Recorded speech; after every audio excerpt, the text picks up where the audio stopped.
Hello everyone, welcome back to Powerful Nothing, a Magic the Gathering podcast. I'm your host Dan, otherwise known on the internet as 2SweetMTG, and as always, I'm joined by my co-host James. How's it going, man? Happy New Year. Happy New Year, Dan. It's going pretty good.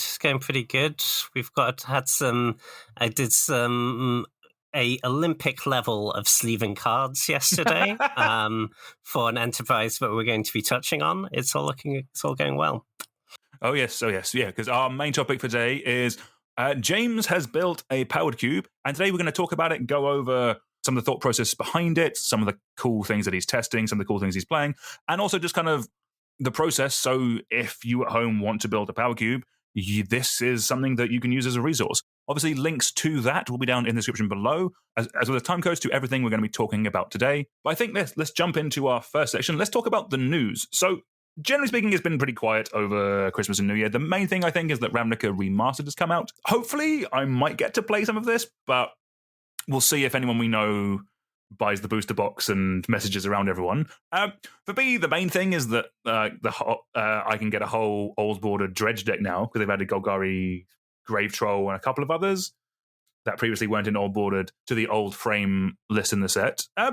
James, what do you think? Have you had a chance to play or see much of Ravnica Remastered? I've not played any of it yet. It looks like a cool set. Definitely going to be playing a lot of colours in the limited environment, I think. I saw they have a... in the same way as in some sets, they've had like non-basic lands in the basic land slot. With this one, they have a mana slot in each pack, which can be either a Guild Gate, a Shock Land, a Signet, or a Chromatic Lantern, which is kind of cool. Oh. So I think that definitely points in the direction of playing a lot of colors in your limited decks, which is certainly something I enjoy. Be keen to draft it at some point. It's obviously it's not on Arena, this one. It's on Magic Online or in paper. I imagine LGSs will be running drafts, so I might check one of those out at some point. Yeah, the options of it being on Magic Online or in paper means that for me, I only get to play it in paper.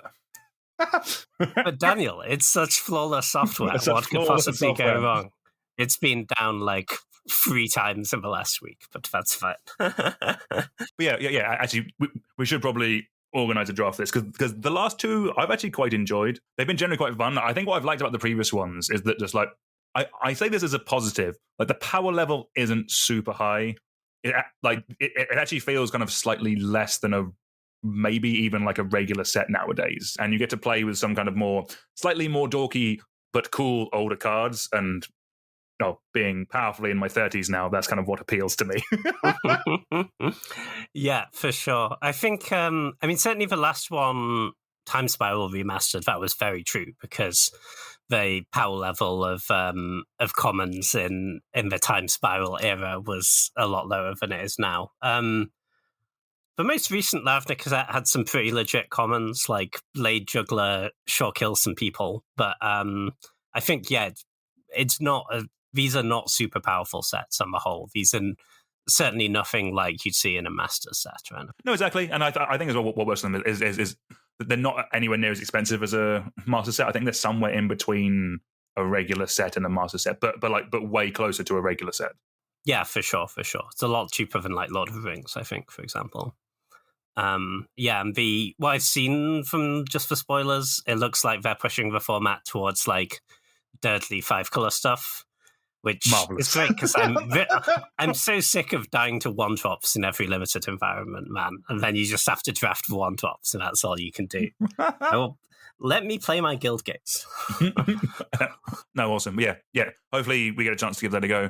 The only other bit of news we have is that Murders at Karlov Manor is a few weeks away from release at time of recording. Spoilers literally started like an hour and a half before the podcast. Or before we started recording. So our next episode will probably be the set review. Make sure that you follow the podcast so you get notified when that comes out, as we're doing a deep dive into all of the new shiny things from that set. One thing that did come up in the spoiler video that I'm a little bit miffed about, and this is I'm literally on my soapbox now. So the whole set is built around the idea of a murder mystery. They've told us who did it before the set has been released. I was kind of expecting like there'd be like clues in the set, and then they'd tell us like later on, or like if ever there was a set to do like the aftermath product, like some booster packs that comes out afterwards, you could do like the reveal, that kind of thing. Or maybe it'd be like the Cluedo film where there's like multiple different endings that kind of work with the storyline. But no, it was just the middle. Tristani did it, the one I guess in the new set with Death Touch. It kind of like it feels like I'm a little bit deflated, and like I'm literally like half an hour from out of me finding this out. I'm a little bit deflated for the set already, which is a bit of a bummer. Also, why reveal it at the start of spoiler season? I think if you were going to have the answer on a card in the set, you could at least have it like so that card wasn't spoiled at all and people found out at pre-release who did it. I think that could be kind of cool. From my memory of the video, they didn't even show a card that said, I could be wrong about this, but I don't remember seeing a card that said like murderer revealed or murderer or like foe captured. It was just like, here's a picture of Tristani like from previous artwork. It was like, oh, it was the middle one. They did it. Oh. Yeah, that's... You've got an opportunity to do something cool there, don't you? And it sounds like they didn't take it, which is a shame. Yeah, I do agree. I think that's just me being annoyed from like a more of a anticipation of what it could be type form. Like they have said that there will be other like mysteries and puzzles to solve in the set itself and in some of the ancillary products. Like they said that there will be something in pre-release kit. So if there is something in a pre-release kit that kind of like is a little mystery to solve that isn't just like I was going to say jigsaw puzzle, but like it could just be a jigsaw puzzle. I don't know. Like if it's something to do with the set, that could be quite cool. I guess we'll see. By the next recording, we probably will have done pre-release. So if I'm still annoyed, you'll find out. Nice. All right. Well, let's jump into our main topic of the day. So, James, you've gone out and you've built a powered cube. So I think the aim of today is kind of just talk about the process and kind of get some ideas of your thinking, kind of go from like initial ideas to like actual kind of putting the cube together. As you mentioned, the sleeving has been done. As someone who's re-sleeved my 540 cube in the last like 3 months, yeah, I feel you. It sucks. I guess just kick us off. Like, what was the initial idea behind you putting a cube together? Kind of what gave you the impetus to kind of start the project, and kind of what was your initial thoughts in terms of putting it together? Yeah, like I love drafting Powered Cube. I've drafted a bunch of it online. Like basically never drafted it in paper. And I think it's a really cool experience. I think it's quite distinct from other cubes. And yeah, I just kind of wanted to share that with like our play group, and yeah, and have the opportunity to play some of that in paper, really. And I quite like the process, actually, of tinkering with the list. I feel like I could spend a lot of time just doing that, but I thought at some point, instead of just endlessly tinkering the list on Cube Cobra, I should probably actually do something about it and build the cube so we can play it. No, sick. Yeah, I think on this podcast, I've definitely described it as like it's like you're maintaining like 5 or 6 commander decks at any one point, that kind of thing. Yeah, the balancing process is really cool. But yeah, let's jump into like the nitty gritty then. So kind of like, obviously you mentioned Power Cube. Is that full power? Do we have like all Moxes, all like Lotus, all that kind of stuff? Like power level, where are we at? Kind of like, have you put any ceiling on the cards that you're putting in here? No, there's basically no ceiling. I mean, it's a Power Cube Squad 2. We've got the Power 9 with Lotus, Moxen, Walk, Ancestral. We've got like Crypt and Solving, which are not theoretically power, but really are. And at the point where you have those cards in your cube, it's kind of... it doesn't make much sense to start saying, oh, this other card is too good. Because whatever other cards you are adding, it's not better than Time Walk. It's not better than Black Lotus. So really, there's no ceiling on the power level. I will say there are cards that would be good enough to get into the cube if it was just pick the best cards at every slot, which aren't in. Just due to, like, obviously, even though we're aiming for high power level, we still want a good play experience. I kind of think, especially with the fast mana that you get from Powered Cube, I don't think initiative cards are great for the play experience. So they're mostly out. But that's not like something I'm set on. They might come back in at some point. Maybe if the aggro decks feel weak, then add in like a Seasoned Dungeoneer and a Caves of Chaos Adventurer to give them a power level boost. And there are cards like, for example, Consort Foracle always felt a little bit too easy as a combo to enable, and a bit too hard to interact with. So that's we have the Foracle, we don't have the Consort, we're using Doomsday instead. Similarly, Vault Key, I think it's all too tutorable and too easy. We'll come on to a Time Vault discussion later. I think Time Vault is in, but we have no Voltaic Key. There are question marks and exclamation marks at one key point in my notes, and we will get to that when we get to that, I think. There are a lot of question marks in the notes, but then Time Vault has more question marks than all the other ones combined, I think. Yes. Yes, to be discussed. But yeah, just because I think for cards that only really lead to non-games, I think there's just not a lot of upside in adding them. But yeah, in general, we're aiming for basically maxing out power level here, aside from that.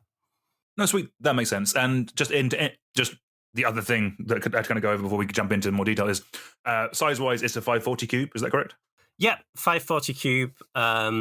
Colors are pretty much balanced in terms of numbers, just depending on how you classify certain cards. For example, I classified Mosswood Dread Knight as a green card. Cube Cobra thinks it's a Golgari card. But yeah, basically, colors-wise, the numbers are balanced and it's a 540 cube. To be honest, to get the colors to balanced, I may have categorized the Izzet hybrid Saheeli as a red card. It's like we all do that. Like, I am currently in the middle of doing a series on how to build a cube, where in that I specifically say don't do that. But that's a point you can get to once you have when you've built a cube and kind of like you can massage the numbers a little bit. For your first cube, try and make things match. But anyway, so in terms of like the makeup of the cube, so obviously this is a powered cube. The most famous probably cube is the Mitgo or Modo vintage powered cube. Like, how much inspiration did you take from that? Like did you use that cube as a base, for example? Not directly, but certainly indirectly. The one I actually ended up using as a sort of base of, I changed a lot of cards. I don't know how is. I went off Alpha Frog's powered cube list. But I think that is indirectly probably from the Mitgo powered cube list. I think the reality is, for when you're building a powered cube and you're aiming for, a high power level, not like a cube that has power 9, but specific aiming to tone down a power level in other ways. If you're aiming for high powered cube with a fast mana, I think there are a lot of cards that pick themselves. Like there's and I think are sort of quite core to that powered cube experience. Now, I'm not just talking about the super busted stuff. I'm also talking but the cards that we have all played with a lot in powered cube and know to be good, and they're kind of hard to cut for cards that are basically most cards you could add for them are probably going to wind up being worse. And the goal is not to add more bad cards that are just going to go 15th. So really, I think how it pans out is there's probably, in a 540 cube, there's maybe like 300 cards that you're just not really going to touch. Like, certainly stuff can get added to that core list of 300 once, hey, we put this in, it was great, we should have had it in all along. Yeah. This card's now untouchable. But yeah, there's a lot of cards that you're kind of just never going to touch. But that still leaves a lot of flex slots. And yeah, basically the goal going in was take powered cube, cut the bad cards, try some different stuff. It is, I think, inevitable that the cards you put in are probably, they're probably mostly going to be in like the bottom 30% of the cube in terms of where they get picked, because if they were good enough that they weren't in there, then most likely they'd already be in everyone else's cube, right? But so I think those flex spots are always going to be a bit speculative, but I think I'm taking out mostly cards that I'm pretty confident are bad and I see go really late a lot and don't see a lot of play, and I think don't add a lot to the cube experience. And hopefully adding some new stuff that does something and can maybe spawn some archetypes, No, exactly, that makes sense. And kind of one of the things as well is like yes, you are making a vintage cube, other vintage cubes exist, but this is like your biases is a positive. It's like it's the cards you like, but that is one of the things that will make it unique. Like it's like if you like certain cards and you put them in your cube and give them a chance to shine, then that's one of the things that makes individual cubes unique and makes people come back for them. Because it's, if I'm honest with you, I'm a bit more excited to draft your cube than I would be just like, I know in this episode we've said I don't play Mitgo, but like that is available to me whenever I want. Like that exists over there. We can go do that. But your cube, I'm interested. Like I'm kind of a bit more hyped to see what you've done with it, basically. Nice, yeah.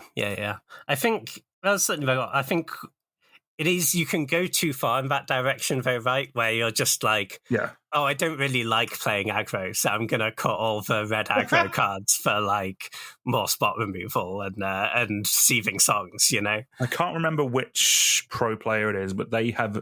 I don't think it's Mengucci, but it's someone definitely has a cube where they just don't like white cards, but just like aggro's rub or white's boring. White aggro, fine, but it's literally like white has like their 540 cube, like white has like 30 cards in it, blue has like 90, color balance all over the place. But yeah, I know Mengu cube. I think all the other colors are level, but blue has like 50% more. Nice, yeah. Which I think just something else of like, well, we all get together and draft, and everyone wants to draft blue. Let's let more people draft blue. No, exactly, and that's definitely something that I think you will find as time goes on. Once you play the cube more, is that you will be influenced by the people who draft it. I know a lot of the changes in my cube have been led by people in the play being like, oh, you could try this, you could try that, and I think just one thing I wanted to touch on is that I'm looking forward to you bringing a powered cube along, because I think there's definitely been an appetite for more power level, and it's meant that my cube has generally got more powerful, which does mean that I can't test as many things as I like to. So my personal plan is to power mine down a little bit as yours kind of comes in and takes the power thing. So that's all pretty good. But I kind of bring it back to the process before we touch on some individual cards. Kind of like the cube is up on Cube Cobra. How was that experience? Like, did you find Cube Cobra quite easy? I know I think it's much better than other things that have been out there in the past. Like, what was your experience with that? Yeah, really good software to use for sure. Very, very easy to use. Yeah, my approach was take an existing Power Cube list, cut everything that I think isn't untouchable, or everything that is a maybe goes into the maybe board, and then start adding cards. Because it's really easy, right, to just come up with a bunch of cards that you think could be cool, and then you have way too many cards, especially in your blue combo decks, and you out of slots. So yeah, I cut the cards that I thought were cuttable. Like a decent chunk of them came back in later, but they're coming back in not because, oh, this was already in the cube, I'll keep it. They're in because I thought about it and decided that was actually a good card to be in that slot. You know? Yeah, that does make sense. Is it kind of like you were initially thinking about the raw power level of cards themselves, and then kind of as you start filling more things, it's kind of like, well, what does the deck look like? Is that kind of more? Are we saying a bit? Yeah, exactly. And Cube Cobra is really good, right? Because it lets you, it splits it down for you by mana cost and card type and whatnot. Which I think, especially for the aggro decks, you do need to make sure there's a decent curve there. You don't want to put in all the cards you think are best in aggro and then realize you don't have any free drops in your red deck, for example. Then I think that is like slightly less of a concern certainly for combo decks. Control decks need cheap interaction, obviously, but I don't think they're as much like I need this many 2-drops, this many 3-drops, etc. Because you just have a bit more flexibility in those decks. You're not like, oh, I need to play a 3-drop on turn 3 every game. And then the combo cards are really, rather than looking at it by like mana cost or whatever, going through by like little packages of cards that I think work well together. So like Dream Halls is maybe a good example of this, where you have like this is an archetype I want to support. How many cards do I need to do that? In opposed to like, oh, I have room for another blue 5-drop. Let's put in a Dream Halls. That doesn't make sense. Right? Yeah, definitely that makes sense. And kind of one of the things with like the more powerful the cube gets, the less you are I think anyway, the less you are beholden to like the guild colors being your signpost cards. And for new people starting out in Cube, I think that is personally the best way to start off building a cube if you've never built one before. Is it fair to say the cube you put together is more for like in franchise players? Yes, yeah, I think that's certainly true. It's Powered Cube is not a easy first experience of Cube. It's you can draft it, I'd say, but some of the decks you're going to find very difficult to draft without some experience. I think generally for new players on Powered Cube, I tend to recommend drafting. You can draft aggro decks with. I'm not saying it's easy drafting aggro decks or that skill doesn't matter, but it's if you draft an aggro deck slightly suboptimally, you'll probably end up with a functional deck still. Whereas if you draft Storm suboptimally, you will not end up with a functional deck. Exactly, and the thing I would say is also from an enjoyment point of view, like I am someone who will like try and draft all the different types of archetypes in a cube, especially my own, because I'm building them. I want to test them and play them, and there's definitely archetypes I just can't play. I just can't play white blue. Like I can't do control, like that kind of thing, and just like every time I build it, like I'm drafting correctly because my seat is open. I put together the deck, and it's just like I'm rubbish at this. I'm not enjoying myself. and I think that one of the things is with those kind of aggressive, slightly more linear decks, like there's less chance for you to be annoyed at yourself for messing up because there's less, slightly more complex interactions that like you aren't aware of because you've just not seen them before, basically. Yeah, 100%. Although I would say, don't take this to extreme and like pigeon yourself into those decks. Like, I think once you've got a little bit of experience in the cube, sure, you might win more short term by just drafting aggro a lot, but try archetypes. You're not going to get better at drafting by sticking to a couple of decks, and you're not going to enjoy yourself as much. Cube is about the variety, I think. Definitely agree. Let's move on to actually kind of talking about some of the cards, some of the includes, and also like as we get we'll go through it in kind of WooBo because that's the order of the list we have up. But as we're going through, we're going to talk about archetypes or packages, try and break things down a little bit so we can kind of get some background on your thinking behind it, and also kind of what we're trying to do with those cards and with those archetypes, and also we'll kind of pick out some that kind of differentiate your cube from other cubes. So just starting off just in white. You do have there's a very fairly healthy white aggressive section here. We also have cards like Student of Warfare stand out as just like fantastic white aggressive creatures. And we also have the white Tarmogoyf in Regal Bunnycorn. Love to see that. I haven't actually played with this card yet, but it looks good. It looks stupid. Like I think that card's pretty legit, honestly. Yeah. There are just a lot of white cards that make more than one permanent. For example, like so you go like Thraben Inspector, Bunnycorn, Adeline.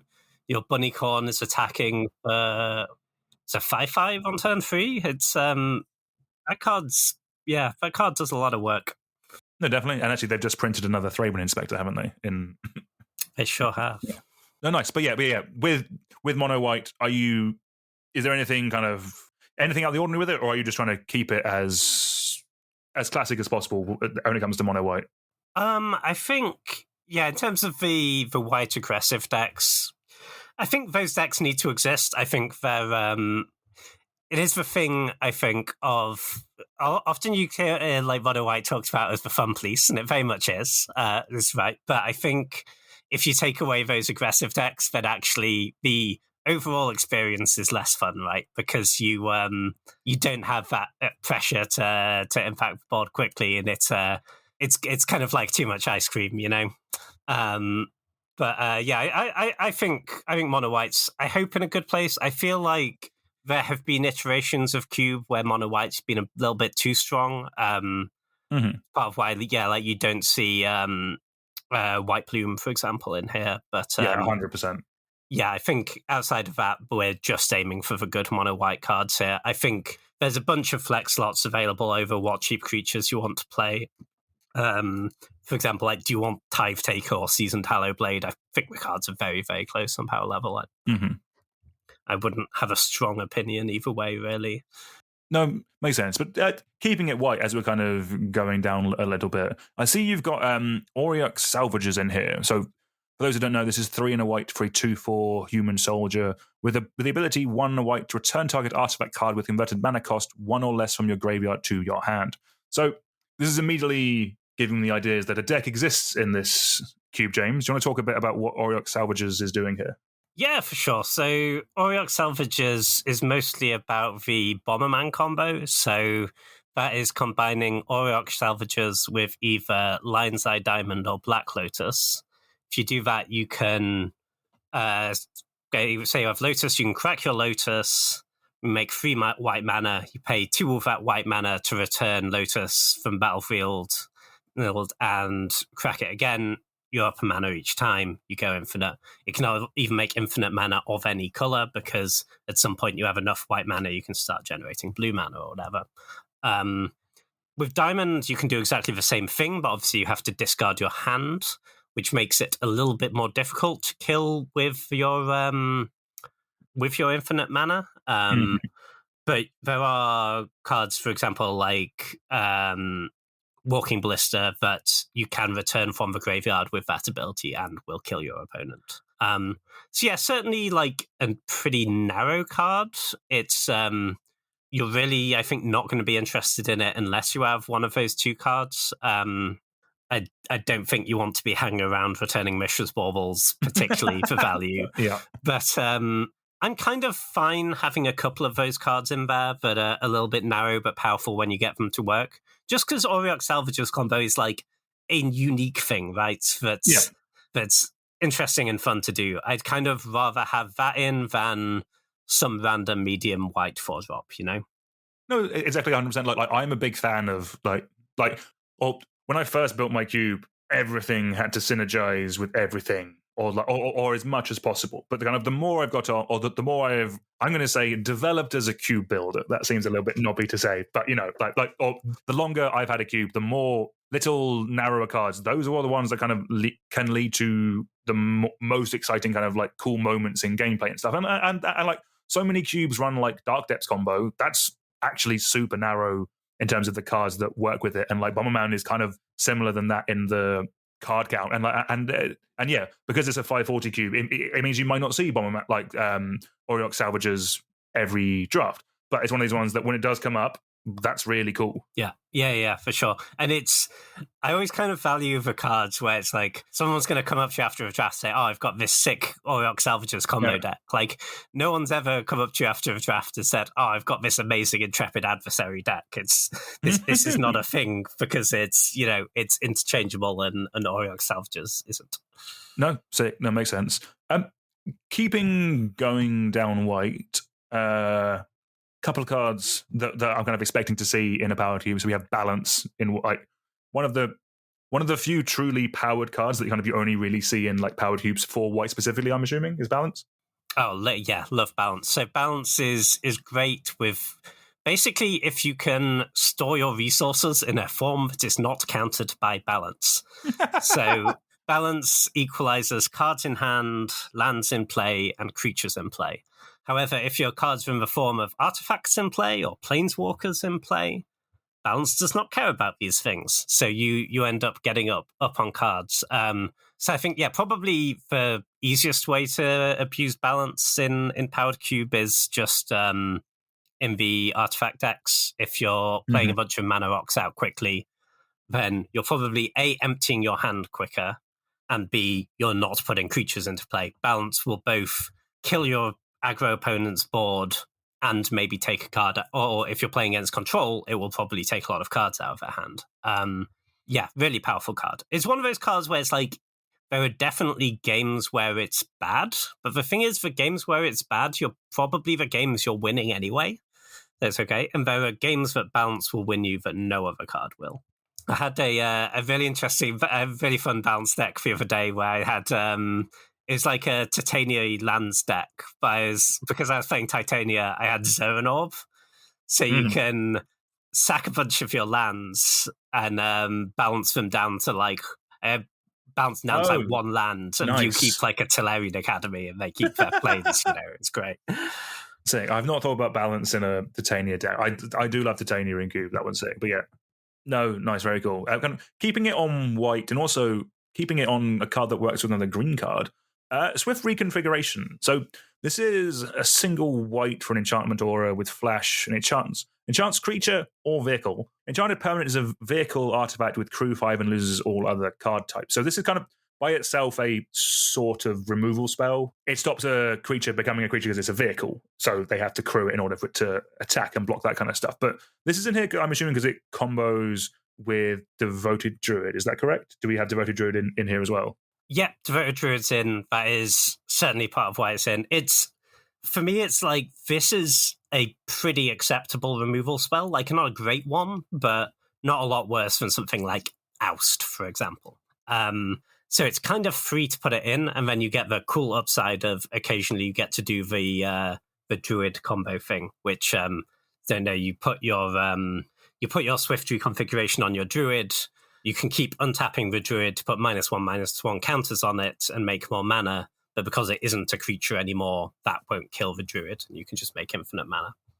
No, definitely. Like I had that combination in my cube for quite a while, and it never really came together in mine. But I think it will actually work better in a powered cube than it will in my kind of like unpowered, like vintagey. But mine is way more creature based. I kind of get what you mean. I think certainly there's a thing that because your cube is a bit more creature centric than a powered cube, people are just going to be taking removal higher and putting more of it in their decks, which makes it kind of harder to enable these little combos. But yeah, I kind of see this one as like, if people put together the combo occasionally and then the rest of the time, like, I'd probably put Devoted Druid in this cube anyway. This card, I probably wouldn't put it in if there wasn't the combo, but it's, I think, really close to being good enough. So like, I expect people to put this card in their blue-white control deck quite a lot of the time. So I think, it's not like a huge cost to include it. It's kind of why it's there. All right, let's move on to blue. My first note is I didn't realize Phantasmal Image wasn't in the Mitgo Vintage Cube. That's more of a comment on that one. Yeah, heinous decision. I completely agree. Love a image. Love Phantasmal Image. But yeah, so in terms of cards that kind of specific more for this cube, so obviously initially we're seeing Straying Creatures. We have Deceiver, Exarch, and Pestamite.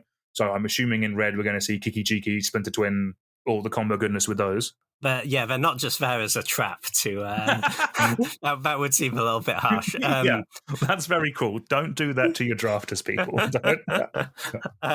Yeah, I think Splinter combo, like, it's not great, but it's I think if you're a blue-red deck with a bunch of interaction, then I think having the twin combos and I win thing is pretty good. I think it's like, obviously you can interact with it, so it's not off. You're not necessarily always going for it on turn 3, but it's. I found that twin decks are still solid. I think it's certainly less good than it used to be, but I think it's still good enough to make the cut, I think. No, it makes sense. But it's certainly one I could imagine cutting at some point. It is in that in the danger zone, I would say. Yeah. I don't want to say that at this point it's a nostalgia act, but it is something people think of when you say Power Cube, and it's not like Plow Under level of power crept, but we could be getting to that point at some point. Yeah, for sure.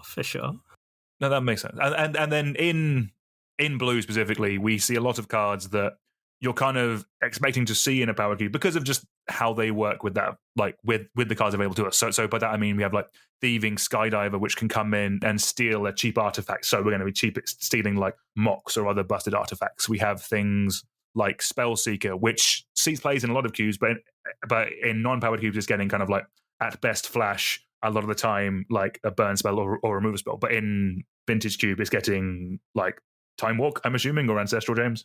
Yeah, I think it's great if you're getting one of those two cards. I think it's great if you're a Reanimated X, it gets your Entomb or your Reanimate. That card has a lot of good applications.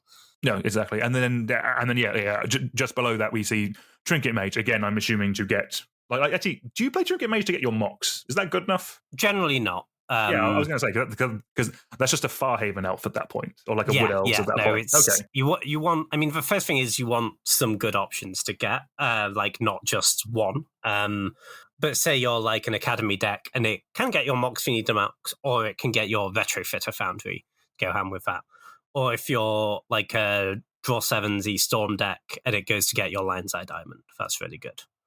No, sick, makes sense. And then below that, we have a card that kind of has been out for a little bit of time. I think we're probably only really seeing it, how good it is the last like 6 months or so. But like Displacer Kitten is in this. What are we doing with Displacer Kitten in your cube, James? This is I hear a very silly card, but what are we doing, James? What are we doing?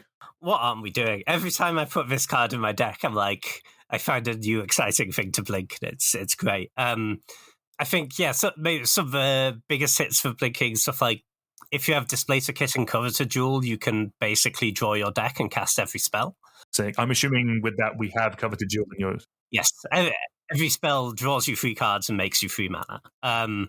Flickering Planeswalkers can be phenomenal. You just get another activation right away. If you flicker a Minsc-and-Boo, for example, you can like make a 4/4, flicker Minsc-and-Boo, sack your 4/4 to draw 4 cards. You didn't need to make Minsc-and-Boo better, James. But if you can, why wouldn't you? Yeah, it is Powered Cube. Okay, let's go. And yeah, certainly a lot better than Powered Cube because it's you've got the zeros, so you can trigger it right away. Stuff like Kitten with the 3 mana Teferi and any 0 mana artifact will draw your deck. If that artifact is a Mox, it will also make you infinite mana because you just keep bouncing it to your hand, drawing a card, replaying the artifact, flickering Teferi, you keep going. Yep. Super dumb. Makes a lot of sense. I'm also seeing, obviously, in blue, we have a lot of wheel effects. Are we going to see in black?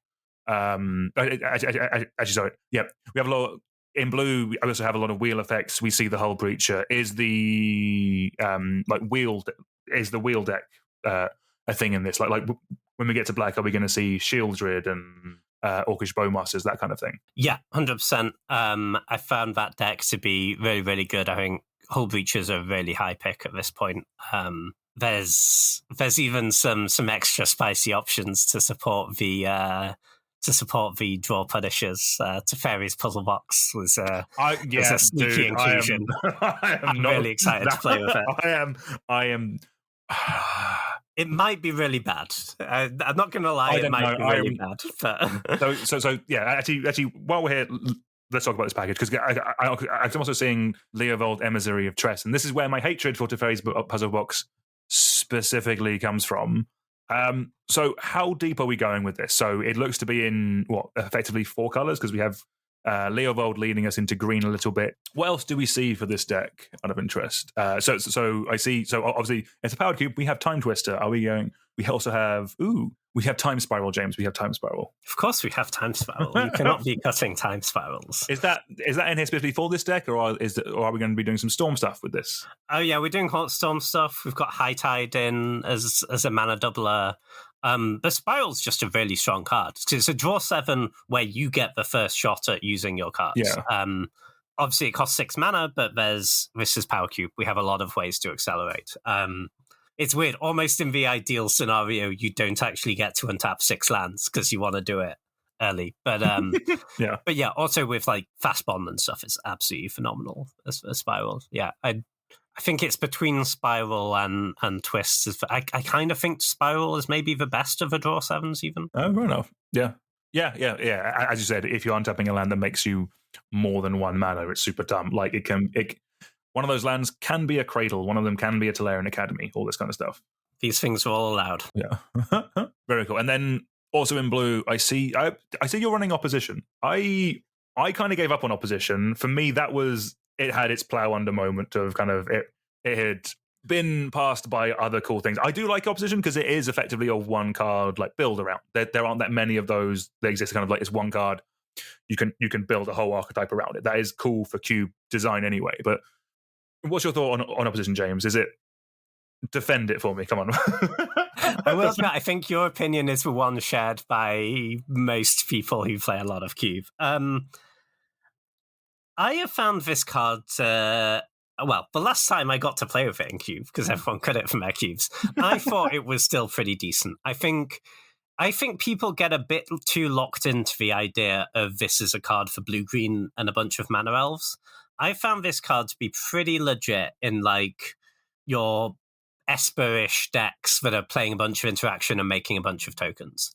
And like combining it with like Saheeli or Third Path Iconoclast to go wide. Even just like Bowmasters is two creatures that you're gonna put in your deck anyway. Right, that makes sense. I think the card.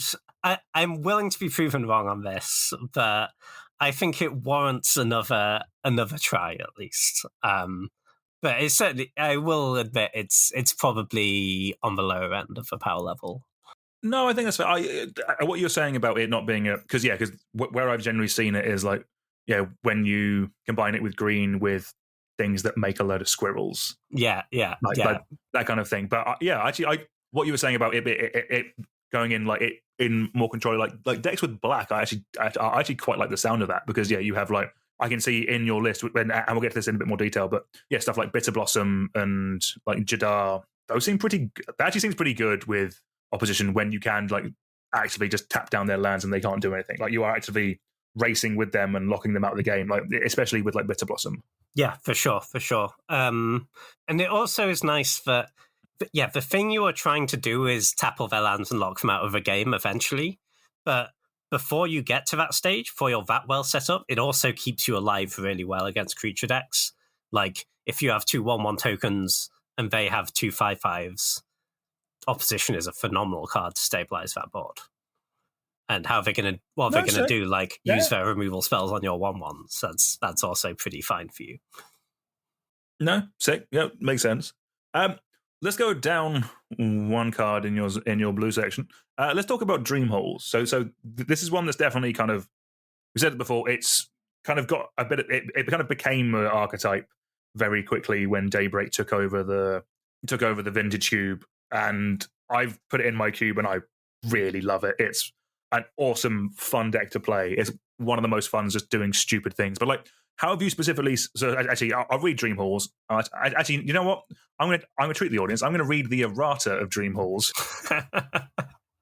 Yeah, that's probably a reasonable shout. So Dream Halls is 3 blue for enchantment. Rather than pay the mana cost for a spell, its controller may discard a card that shares a color with that spell. So that is symmetrical. Both players can do that. But how have you? So any card that lets you cheat on mana is extremely stupid. But how have you kind of put this together as a deck in your cube, James? Yeah, so generally with Dream Halls, you want to be able to play it, draw a bunch of cards, keep going, win the game is the abbreviated version of the game plan. So it's great with wheels and stuff, which we're putting in anyway. But you kind of do want some big, heavy hitter spells to finish the game off. And on that ground, we've got the 2 ultimatums. Well, 2 of the ultimatums are in here. Inspired Ultimatum, that's the Jeskai one. And Cruel Ultimatum, I think, needs no introduction. And there's also like Mizzix's Mastery to flash those spells back and kind of give you another way to cheat on their mana cost. I think Dream Halls is a really fun build around. It is a decently large package of cards like that you're including to support it, but I kind of think that's okay. That's what, like, maybe 4 cards that we wouldn't be playing otherwise. I'm kind of okay with that. No, definitely. I can see you've also gone for in your big multicolored spells. You've gone for Magma Opus. I'm assuming that's also for this deck. Do we have? Yeah, we have the Torrential Gearhulk as well as a way of casting it. That's like it's a related interaction, but kind of goes in that deck as well as a nice backup. Yeah, for sure. Exists in the same space. But you can play like Gearhulk Opus without the Dream Halls. That's still an acceptable thing to do. No, definitely. Like it is definitely something that when I added that to my cube, just looking for what are the highest mana costed instants. Yeah. And there aren't that many. Like Magnum Opus is the best one, and hopefully it's something that, I mean, Commander exists. They will print like a 9 mana, do broken stuff, multicolored spell. There'll be more of them. And also Power Creep could just be instant speed ultimatums at some point. Like, but anyway, that's a... Yeah, I could see it. That's a cool build around for later. Actually, hold on. What is this nonsense, James? Why is Hard Evidence not in your cube? my crab boy, what is going on? Okay, here's the thing, right? I am outraged by this. Cutting blue cards is really difficult for me. If hard evidence was white, sure, it gets in there, no worries. The blue cards are tough, and I think O3s are beatable. I hear. No fair. But yeah. With yours, like there is a blue does have more cards, but like there is a level of parity. Like with a lot of vintage cubes, they will smash that parity. And you know what? What color do I dislike most? It's actually blue. Okay, never mind. I was going to say cut a card from black or something, but no. Okay, let's not do that. Talking of colors, let's move on to our next one. So black always has a bit of an issue in cube, I think. Like it's everyone widely considered to be the best support color, but having its own identity outside of just like balls to the wall reanimator is a little bit tricky. You've gone for I can see you're leaning towards the aristocraty style of thing, like the sacrifice kind of decks. I know you liked that, or you liked the package that came in when Daybreak first got their hands on the vintage cube. Is that kind of the basis of that? Because I'm seeing like Blood Artist, Bloodghast, Jadar. There's a Braids in here, James. Let's go. There sure is. Hero, James. Hero. And also Bitter Blossom. Do you want to talk about this little aristocracy package, and does it also go into other colours is the other thing I should ask as well. Yeah, for sure. So I think this is probably one of the most changed selections of cards in Cube is like the cheap black creatures. Because black does like hand disruption and removal, great. Reanimator combo, storm combo, great. But then it's like, if you want a black, do you want cheap black creatures? And if so, what should they be trying to achieve? This was like, looking at the cards that I've cut here, I think they're all really bad. Evolve Sleeper, Misery Shadow, Tenacious Underdog, Gix, Graveyard Trespasser. I don't really rate these cards. Phyrexian Flesh Gorger. I don't think they're quite good enough for Powered Cube. So I'm taking a shot on something else. Yes, there's this red-black sack deck that existed a little bit a few iterations ago of the Modo Cube, and I thought played really well. And it has had some interesting additions recently as well. Probably most notably Gut, True Soul Zealot. This was in the Commander Legends Battle for Baldur's Great. What is that card, James? So it's 2 and a red for a 2/2. Whenever you attack, it doesn't have to attack. Whenever you attack with anything, you can sack another creature or artifact. If you do, create a 4/1 menace that's tapped and attacking. 4/1 menace is a really big. That kills people. Yeah. And I think, so if you have just like some expendable tokens around, that card becomes a house. And I've found stuff like Goblin Bombardment to be kind of legit as ways to finish the game if you can create a lot of tokens. I think the thing to point out here is we're not trying to do like set up infinite combos necessarily, or like durdle around and drain them out over a million turns. The place I think this deck plays really well is like I'm getting in a bunch of damage with my cheap creatures, and then if they stabilize the board, I finish them off with like Blood Artist or Goblin Bombardment or whatever. I found that to be pretty effective in that iteration of Modo Cube. I was kind of interested to see how it would perform here, and it meant I didn't have to put Tenacious Underdog in my cube. I quite like Tenacious Underdog, but yeah.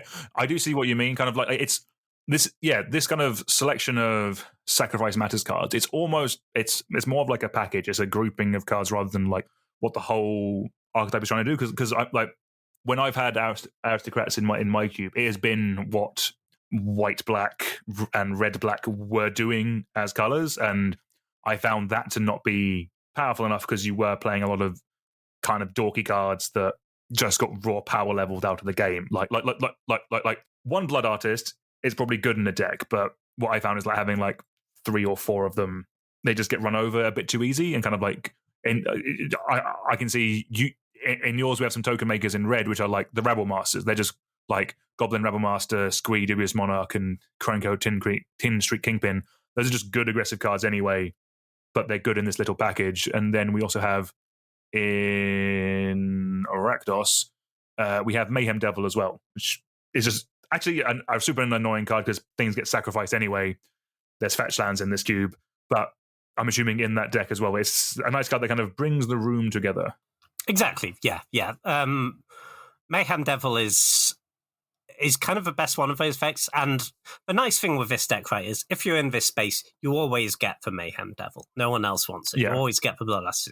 So you kind of don't need a million of that effect in the cube, because this isn't a deck that people are likely to end up fighting over. And so if one person wants those cards at the table and they're open, they'll probably get them.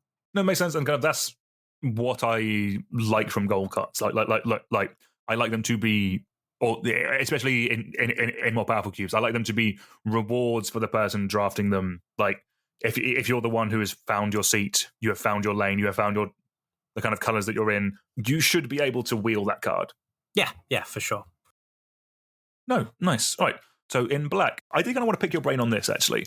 So we have a couple of reanimation spells that kind of that you're running over other cubes. But specifically, I mean, I see we have Goryo's Vengeance, but we also have Persistent Unmarked Grave. So Goryo's Vengeance is one that brings back a legendary creature until end of turn, and then you remove it from the game. And Persistent Unmarked Grave, Persist is a reanimation effect for a non-legendary, and Unmarked Grave is an entomb for a non-legendary card. Like those are kind of a little bit against each other. Is that kind of just checking the power level of Reanimator a bit, or what's the thinkings as such behind that? Yeah, so the Goryo's Vengeance is basically to give you another way to do the Eldrazi reanimate thing. Nice, okay. We have Kozilek and Emrakul in here. Yeah, they're more kind of in the sneak and show style of decks, is that exactly, right? Exactly, yeah. Okay. Yeah. And then Persistent Unmarked Grave are, Unmarked Grave is a really bad entomb, but a really bad entomb is still quite good, it turns out. 2 mana, put my Archon in my graveyard. Great, yeah, sign me up. Persist, I've found to be decent. It's Persist versus Exhume was quite close for me. I ended up cutting the Exhume. Just because Exhume is like, you have to be really, really all in, because obviously if you just you can't just cast it in the mid game to get your creature back, because they also get their creature back, right? Whereas Persist doesn't have that downside. But it is obviously like, it restricts the reanimate targets you can play. I think actually a little bit more than Unmarked Grave does, because like if you have Unmarked Grave in your deck and your reanimate targets are like Gristlebrand, Archon, Woodfall Primus, say, that's completely fine, because you go and get your Archon and put it in your graveyard. And if your Archon's already in your graveyard, yeah, you're probably fine anyway. Whereas Persist feels really bad when those are your targets, but the Gristlebrand is the one that happens to be in the graveyard because it's the one you drew or milled over or whatever. And it's also quite annoying that it doesn't really work with Woodfall Primus specifically how you want, which is one of the non-legendary targets that would exist, because it comes back with a counter. -1 counter on it. Boo. Okay. Yeah. Persist is really borderline for me. It's like basically like the weakest reanimation spell, I think. No, I think it's fair, but I think it's fair to have these additional, because like I see like Persistent Unmarked Grave specifically for the full all-in reanimator deck, but kind of the other cards, because you have some other archetypes in your cube, because you have like the Dream Halls deck that can, and I have done it, like run it, like steal the Grizzlebrand for that, like mono green with Natural Order can steal the big Atraxa. So if some of your big targets are being taken away by other decks, which is cool that they exist, but kind of you need that additional level of redundancy. So yeah, it kind of makes sense for you to kind of put some cards specifically for Reanimator in the cube, kind of give that a little bit of push, kind of keep it at an even keel, as it were. Yeah, 100%. And I do think Persist is better than stuff like Makeshift Mannequin, which we've seen a lot. Where, like, I just think I'm willing to take some restrictions for costing 2 mana in opposed to 4. I think that is a better effect. No, makes sense. We have kind of, I guess, some more classic Power Cube fare. So we have the Yorg's Will, we have the Tendrils of Agony for our Stormy type things. There's a newer card in here that I actually kind of want to talk about. Talk to me about Beseech the Mirror.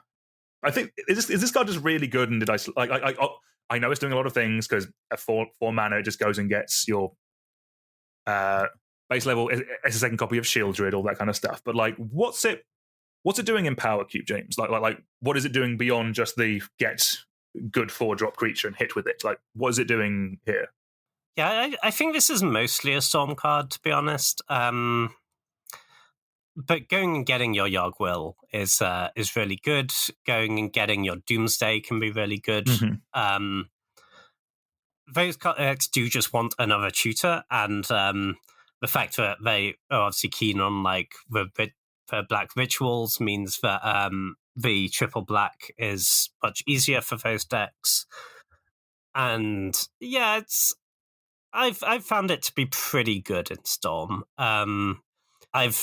I could see playing it in your draw 7, like not explicitly storming deck because you said it gets a Shieldred or a Wheel. You do have to make sure you have a decent amount of stuff to sacrifice, but I found generally you can get there. And honestly, it sometimes in Storm, you just go and get your Lionside Diamond or your Black Lotus, and because you want to Yogg Will that back later, and you don't need to sacrifice because putting the 0 in your hand and playing it is the same thing. Basically I think it's just a Storm card. Reanimator is the other deck that really wants tutors, but I found that it's quite hard to have enough stuff to sacrifice. And also with this, you probably already need. This is only one half of your it's one half of the combo, but not in a good way. So like you still need already a creature in your graveyard to go and get the reanimation spell. Exactly. Yeah, that makes sense. Talking of a reanimation spell, let's talk about. So I like this card. So I'll quickly read it. From the Catacombs is 3 black for sorcery. Put target creature card from a graveyard onto the battlefield under your control with a corpse counter on it. You take the initiative. If that creature would leave the battlefield, exile it instead of putting it anywhere else. Then also has escape for 3 black and exile 5 other cards from your graveyard. But I noticed that From the Catacombs is the only initiative card, I believe, in your cube. You touched on initiative earlier, and I agree power level wise, it can be quite good, and it is very good, and it is very oppressive. And I think in cubes that aren't tuned to answer creatures as much, like I have put so much removal in my cube recently to kind of tone back the power level of initiative, and the problem might just be the initiative. But like what was your thinking behind putting it on this 5-drop? Is it that there's more hoops with this than it just being on a creature? Because the creature you can play early, it can give you initiative and defend it and give you value, whereas this is on a 5-drop that in theory more of the game has happened, and it's going to be the game is less about the initiative. Is that your thinking with this a little bit? Yeah, pretty much. I see this weirdly. I think this is actually like you'll play it in Reanimator. I think it's actually kind of at its best in the like interactive black decks. Okay, nice. Like black mid-rangey stuff where it's just like this slow but kind of unbeatable value engine with the escape. Mm-hmm. Like had it in a Lurrus companion deck, for example, it was really, really strong. You can just never kill your Lurrus, and you have a lot of good like value creatures to get back. And there are definitely times with this card where you actually kind of prefer it not to give you the initiative because you don't think you can really hold it. But I think having it on a 5-drop that doesn't lend itself to going in an aggro deck. Because that's, I think, the thing with the aggressive initiative creatures, right?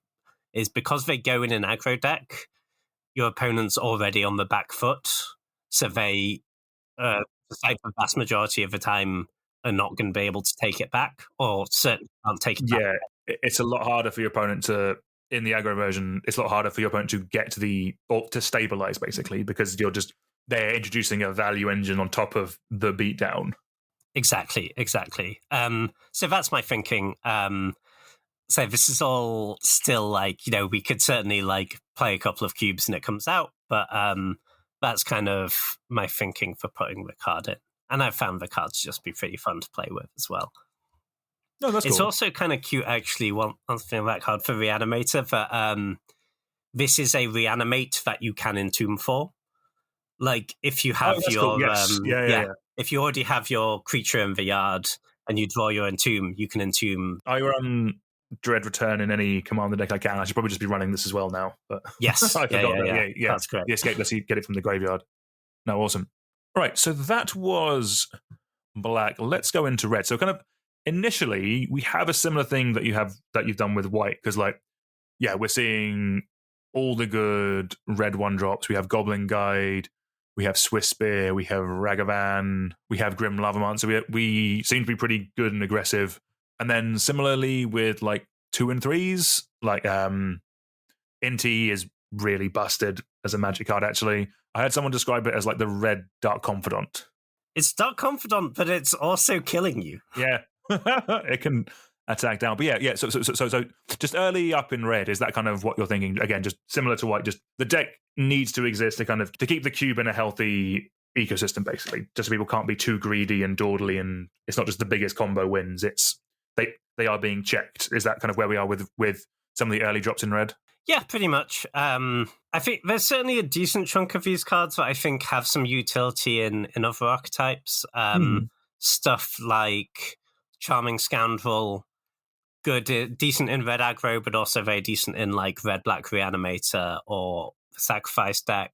Similar with Voldaren Epicure, just enables a lot of things. But yeah, I think certainly we need that base of cheap red aggressive creatures, either for mono red aggro, or I think the thing of, if you're red aggro, you have to be mono red, I think is less true than it used to be. I found like Boros to be pretty good.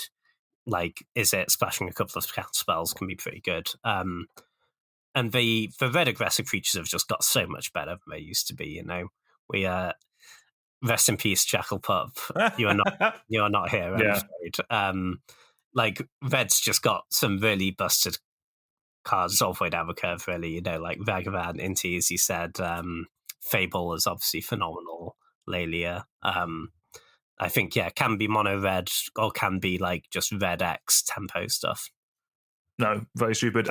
We also see a couple of cards that are specific to powered cube. So by that I mean like Embrith Shield Breaker. It's a 2 mana for a 2/1 knight that has an adventure that's just sorcery, destroy target artifact. I'm assuming that's just a nod to the power level of the artifacts you're running in this thing. Yeah, 100%. Kill your Moxen on turn 1 is great. And, the artifact decks are really good. You can also very easily kill someone's memory jar or whatever they happen to have searched up with this. Not like a premium card, but I think like certainly makes the cut in a lot of red decks. That makes sense. Like a lot of the other red cards we've spoken about before, like earlier in the episode with like our Rabble Masters and with our Kiki Jiki Splinter Twin style thing. Just trying to look at ones that. Okay, talk to me about it. Is Flame Tongue Carvu still good in 2024, James? I think it's pretty legit, actually. Okay. So this one was in, I think it was in Alpha Fox Cube, and I thought it was going to be super fillery, and actually just like most matchups, it plays really well.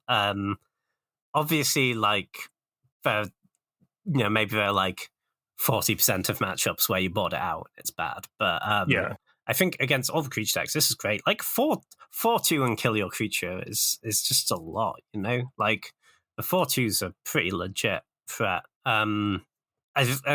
Probably all the older Magic players know this, and maybe some of the newer ones don't. The thing to be aware with this card is you do not play it on an empty board if you just need a threat. It will kill itself. It is not up to 1. It is not you may. Yes. It will enter the battlefield and deal 4 damage to itself. Very much. Yes. If you play this on Modo, I'm assuming it will just... Does it just put itself straight into the graveyard, or do you have to do the shame? It makes you click the trigger and really rubs it in. Good. Click your target. Nice. Take your target. Do you see your mistake now? It's good. No, fair play. Kind of a little bit of a touch on some of the things that I think Red is doing. So I see that we have Pia and Kieran Nalar. This is the 4 mana 2/2, but it makes 2 Thopters. Kind of, we also see we have like Goblin Engineer and Rubber Battery and Goblin Welder. And I think we have 2 Durettis in this cube. Kind of, is How big is the artifact stuff in red, would you say? So the engineer, I think, is good. Well, I don't know if it's good. I think it's cool because it sets up a couple of combo things. It sets up Thopter Sword really well. Okay. Right. Okay, cool. That makes sense. Yeah. Especially if you've drawn the Thopter Foundry, you don't even have to activate it to get the sword back, right? It just puts the sword in your bin. Mm-hmm. Do you just want to touch on the Thopter Sword combo for those unaware of that? Oh, sure. So Thopter Foundry is a blue and a white-black hybrid, so 2 mana. You can pay 1 to sack a non-token artifact and make a 1/1 flying Thopter and gain life. And then Sword of the Meek is a 2 mana equipment that gives +1/+2. But when a 1/1 enters the battlefield under your control, you return Sword of the Meek from your graveyard and attach it to it. I could not tell you what the equip cost is. It doesn't matter. Basically, the combo is you just pay 1 mana to your Thopter Foundry, sack your Sword of the Meek, make a 1/1, Sword of the Meek returns attached to it, gain a life. You can rinse and repeat. You basically have 1 mana, make a 1/1, gain 1 for the rest, as long as you have that combo in play. I found it to be pretty effective in the artifact decks. Like it's quite tutorable. You can find these easily, and those decks have a lot of mana. So once you have assembled the combo, unless your opponent is like storming off and killing you outside of a combo step, I've found it's pretty easy to convert to a game win from there. No, sweet. We love that. To bring it back to red a little bit, Chandra Hope's Beacon. This is one that I've not thought about testing. 4 red, 5 starting loyalty. When you cast an sorcery spell, copy it. You may choose new targets for the copy. This ability triggers only once each turn. +2, add 2 mana in any combination of colors. +1, exile the top 5 cards of your library until end of turn. At the end of the next turn, you may cast an instant or sorcery from among those exiled cards. And -X, it deals X damage up to 2 targets. Is this sort of a Dreamhall's card, or is it a Storm card? Like, this has to be doing something with some of the broken things that we've mentioned so far. Is that right? Yeah, I think I'm hoping there are a couple of places this goes. I've not played with it yet, so I could be disappointed. Ever? No, I don't think I have ever played with it. No, okay, let's go. Someone cast it against me once. Okay. But I think Dreamhalls is pretty interesting. That copy ability is obviously phenomenal there. Also, just to pay it for 6 mana +2, make 2 mana, copy your Time Walk sounds pretty phenomenal to me. But then I also think if you're just like a big mana deck, maybe you're like in some Teamer space, you're doing like some fastbond stuff, or you just have some elves. This could be a pretty nice thing to accelerate into, because it both, obviously the static is great, but the even if you're not doing that from your hand, it will dig you to action really well. The minus will get you out of a lot of spots if you're behind. Obviously, 6 mana's a lot, so I could see it being bad, but I thought it was worth trying. No, that's fair. No. I think it is red for.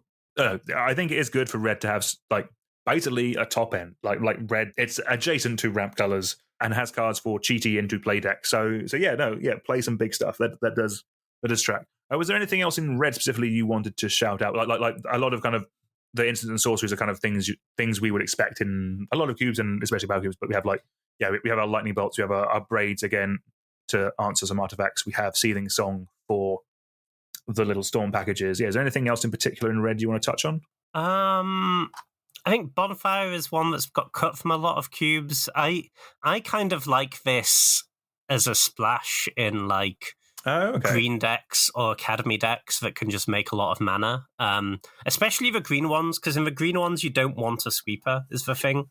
Like you can't play a wrath effect, right, because your board is full of creatures, and this lets you nuke their board against creature decks, which I found pretty nice. No, that's fair. That's cool. Yeah, okay, I like that. Yeah, and I guess it can just be a baller top deck in mono red. Like do you have any other miracle stuff in here? Like is there top or anything like that in here as well? Top's in, Brainstorm's in, Mind Sculptor is in, obviously. Can't be cutting that guy. But also, if you can make enough mana, you can just cast the card. No, fair play. All right, let's move on to green. The main thing that sticks out to me early in green, James, is I thought you said you didn't like mono green. So why am I looking at a Jiraga Tree Speaker? Makes 2 mana. So the thing about Tree Speaker, it is right, the green Soul Ring. I'm aware of that. Yeah. I mean, the thing I like about Tree Speaker is that it's not like a Raphelos where it locks you into playing a million forests, right? You can, if you can cast this card, you can activate this card, and it's kind of a 2-for-1. You're just getting 2 mana out of your 1-drop, and that's really powerful. Whether you want Tree Speaker kind of depends a lot on what your curve looks like. If the thing you want your accelerant to do is play like your Oko or whatever good 3-drop you have on turn 2, then obviously Tree Speaker doesn't do that. But if you're a deck that wants to go a little bit bigger, maybe you're playing like some Draw 7s and Upheaval, something like that, then having that like 2 mana off your 1-drop later in the game is really, really strong, I think. It can be a liability. It's be careful about where you're using these cards. There are actually spots where you'll play your Tree Speaker on turn 1, they go Mount and Go. It might actually be better to just cast your green 2-drop rather than activate Tree Speaker to do it, because if they kill Tree Speaker in response, you're really sad. Yeah, you've just wasted your investment. Yeah. So yeah, be careful playing it. But I found like in the right deck, it's still pretty legit, I think. No, yeah, that makes no sense. And then kind of like the other green drop, like green early creatures you have, they're kind of what a lot of them very what we expect. Like we have birds, we have mana dorks, we have like our only kind of 1-drop things that don't really make mana are Hexdrinker, which is just a great mana sink if you can get the level up on that, and it doesn't eat the lightning bolts because this is a prime target for that. And then Elvish Reclaimer, which I'm assuming is like a nod to like the land decks, because it can sacrifice a land to go and get another land and put it into play. Yeah, exactly. It gets Dark Depths, gets Strip Mine, all that good stuff.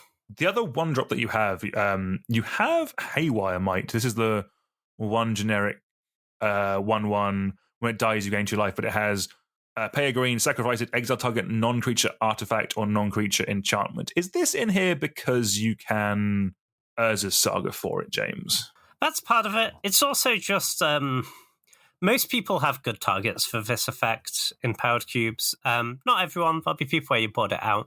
But especially if you're in the Academy artifact space, this is a cheap artifact that powers up all that stuff, and then you use the ability when the ability is good, I think it's cuttable, but I've been kind of impressed with the card. And even against the aggro decks, like the life gain does just matter, No, 100% makes sense. Our 2 and 3 drops are kind of, again, similar things to what we expect. We mentioned the Devoted Druid earlier. We have the Lotus Cobra, we have Caryatid, Wall of Roots, we have Scavenging Ooze for some answers.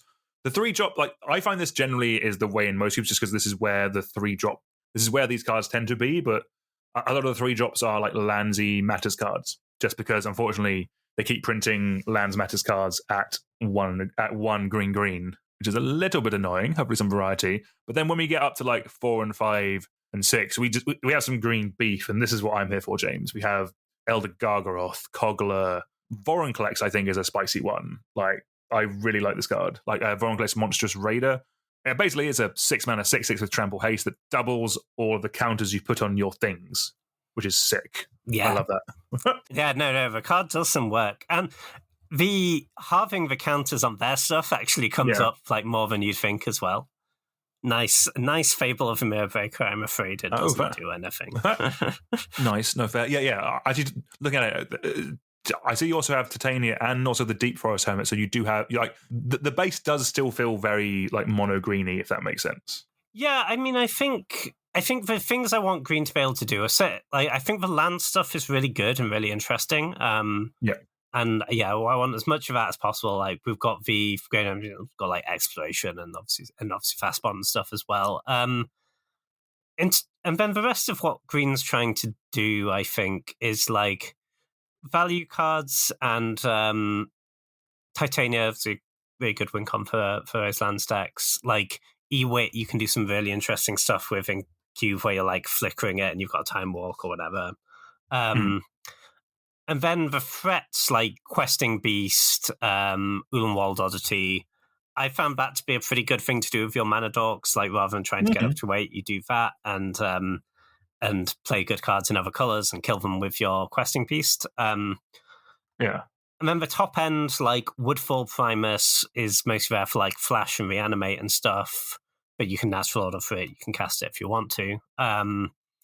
Similar with Titan of Industry, Craterhoof Behemoth, I think, is the only card in here where I'm like, this is kind of for if someone wants to try mono green, then they're welcome to. And I'll chuck them a Craterhoof, give them a fighting chance. Because I kind of think it's just like quite an iconic Powered Cube card. Like that's one of the things people expect Powered Cube to be able to do, and it's one slot, so why not let them, No, exactly. I guess to an extent, is this where we are with mono green? Is it actually it's now a package rather than what green is doing?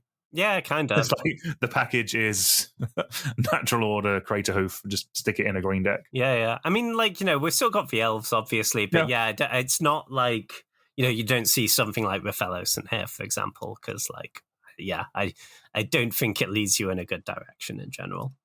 No, makes sense. I think some of the other cards we have in, like, again, that we kind of expect to see in a powered level cube. Yeah, you mentioned Fast Bond. I'm assuming Exploration is here as kind of a redundant Fast Bond effect. We also have Oath of Druids, which is, again, similarly to Opposition, can just be a deck in itself. Yeah, pretty much. Heartbeat of Spring, again, this is one that this is such a cheap card to see in a powered cube like this. But like, is this here for Storm, or is this just to making a hell of a lot of mana? Oh yeah, this is here for like combining with Candelabra or the like in your Storm deck. Right, I get you. That's cool. Heartbeat of Spring, yeah, it's a combo card. You shouldn't be like, I'm going to play my Heartbeat of Spring and pass the turn, and then the next turn I'm going to cast my H-Drop. Like, something will go wrong for you. Don't try it. It's it's a combo card. It's on the borderline as to whether it's good enough. I could imagine it getting cut, but I think with like Turnabout and Frantic Search and Candelabra, I think there's enough stuff there to undo with it. Basically, ideally you want to be playing this, untapping your lands in the same turn and going off from there. Like, obviously phenomenal with Time Spiral as well. Right, got you. Yeah, that makes a bunch of sense. Last green card I want to touch on, actually, because I've not really seen this in Cube before, but it just seemed quite good. Like a monster manual. 3 in a green artifact. You can pay 1 green and you can put a creature card from your hand onto the battlefield. Or you can pay 2 in a green to mill 5 cards and then return a creature card milled this way to your hand. Like, this seems just pretty good, to be honest with you. Yeah, it does some interesting stuff. So obviously you don't want to be doing this and putting into play 5 drops. You want to be putting into play like 8 drops. Yes. But I found this to be kind of decent in the like Oath, if you're in an Oath of Druids flash type space. I was gonna say it's not flash. It's definitely not flash, but it's a lot more mana than flash. Yeah. But it is a backup to it. Like, it is a way to actually get your Worldspine Worm onto the board, exactly. Which your deck will be missing outside of flash and other effects like that. Exactly. Yeah. So if you're doing like flash or sneak attack stuff, then I think this is I think it's great, but I think it's kind of legit, and it's nice for, like, obviously sort of the best use case actually doesn't involve casting the adventure, right? You just have your cards, you play this, you put it into play. But it's nice that it gives you a value-y thing to do and find your target on the same card. No, sweet. Yeah, that makes a ton of sense. Let's quickly touch on multicolored. Have you generally tried to keep this level? Like, does every color have the same amount of multicolored cards? Some might have a bit more, but I'm assuming that might just be where Cube Cobra has placed them. Like you mentioned at the start with Mosswood Dread Knight. Kind of, was the idea kind of going into kind of keep them even, or have you kind of done it as and what the archetypes have required? Yeah, no, they're pretty even. Basically, trying to use the gold cards for, if there's a specific thing I want trying to push in that color, then obviously this is the place to push it. We're looking at like Mayhem Devil of the like. But then in other because these are just good cards that I think warrant inclusion. With the exception of Selesnya, there just aren't good Selesnya gold cards. I don't know. I was reaching. This is very much one of the issues with Cube. It's very much like, what does Selesnya do that? To be fair, it used to be a Boris problem as well, but Boris has just had a couple of banger aggro cards. Like specifically, Fourth Aelingus seems like it probably makes a cut. Yeah. Well, that's the thing. So Fourth Aelingus, Comet are busted Magic cards. Athari's pretty good. There's a new Rabble Master in Boris as well. That card's pretty dumb. I don't actually think that one's in your cube, but that's a very good card. And just Selesnya just hasn't had that level of bangers printed. Like it normally ends up with creatures that are harder to cast and are roughly as big as green cards, or hate bear cards that aren't really as good as the white ones. So it's it does fall in between some bits. But let's go over the ones that you got in Selesnya. So you got Voice of Resurgement, Cosmic Rebirth. This is one I had to look up. 1 green and a white instant. Choose target card in your graveyard. If it has mana value 3 or less, you may put it onto the battlefield. If you don't, put it onto the battlefield, put it into your hand, and you gain 3 life. You also have Knight of the Reliquary, Knight of Autumn, and Torsten, founder of Benalia. Actually, the Torsten is actually. Talk to me about Torsten. I'll read this one out because this one actually I've seen a fair few screenshots from you lot doing the Vintage Cube online, and this one pops up a little bit. So this one is 5 green and a white for a 7/7. It's a very big human soldier. When it enters the battlefield, reveal the top 7 cards of your library. Put any number of creature and/or land cards from among them into your hand, and the rest on the bottom of your library in a random order. When it dies, create 7/1/1 white soldier creature tokens. Is this another flash target, James? Yeah, pretty much. It's flash and sneak attack. That's sick. Okay. Yeah, you kind of want the ones where it dies straight away are ideal. Then because the 7/1/1s just stabilize you from in a lot of spots, right? And it digs for a lot more action. I've found the card to be pretty good. It's with sneak attack especially. It's really nice because you sneak this in, and then you probably find one of your other sneak targets and really bury them because you're looking at 10 cards for it. And yeah, even if you don't, you get 7/1/1s out of the deal. I can see what you mean with Selesnya. Like, that isn't really a Selesnya card. That is a cool card that will go in a primarily blue-based deck.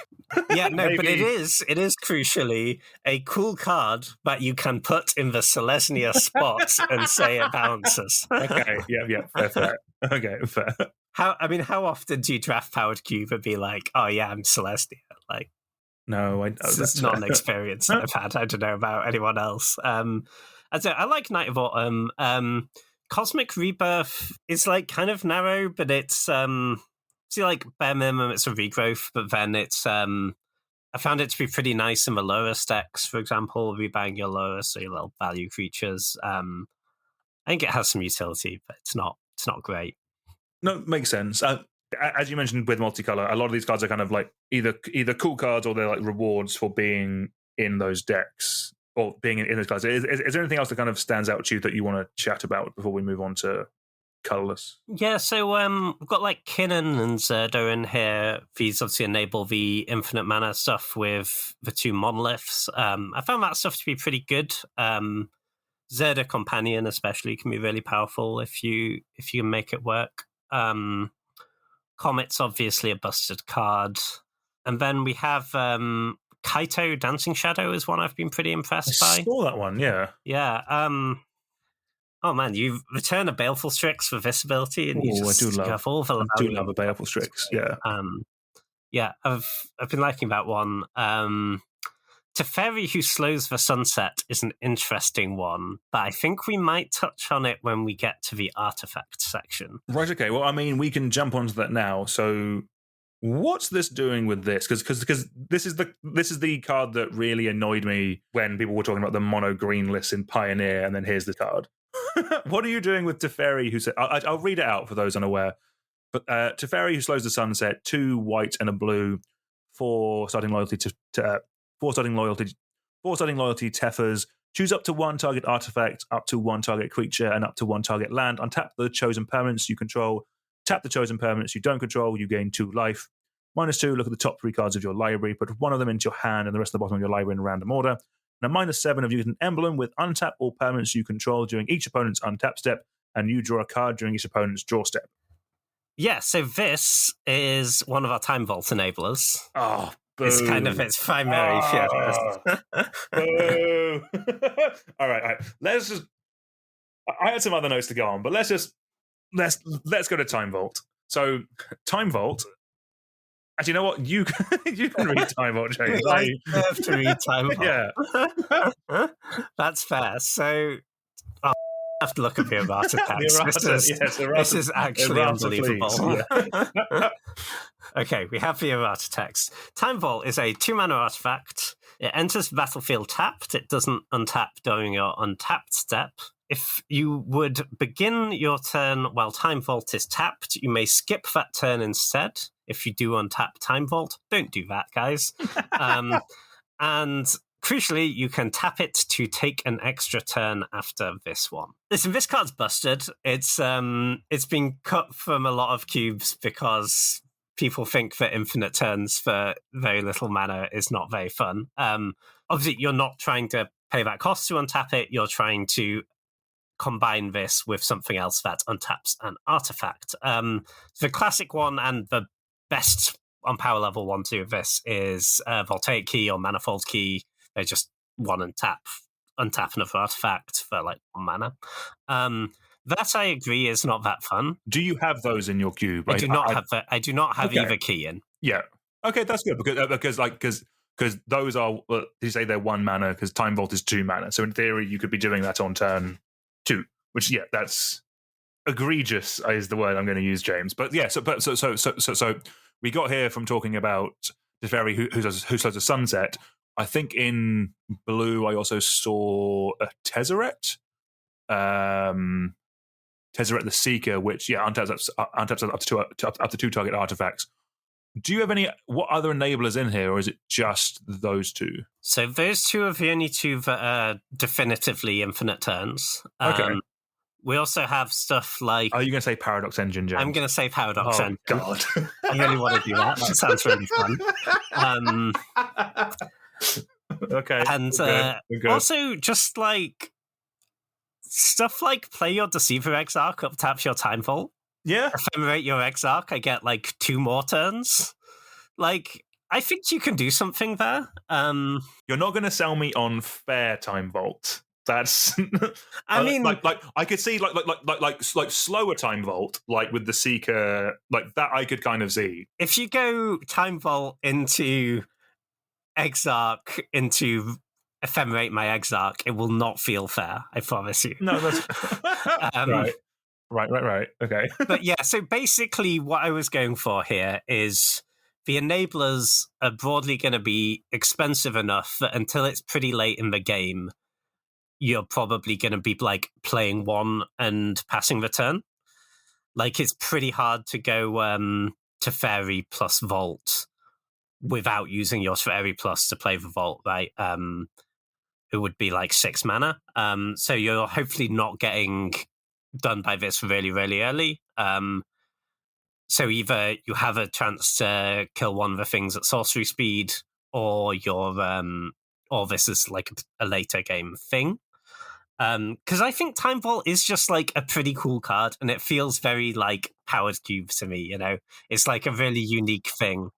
No, yeah, it definitely is. Specifically because the things you're comboing with, one on artifacts, which in this type of cube are very easily tutorable and very easily like recurable. I'm assuming. Yeah.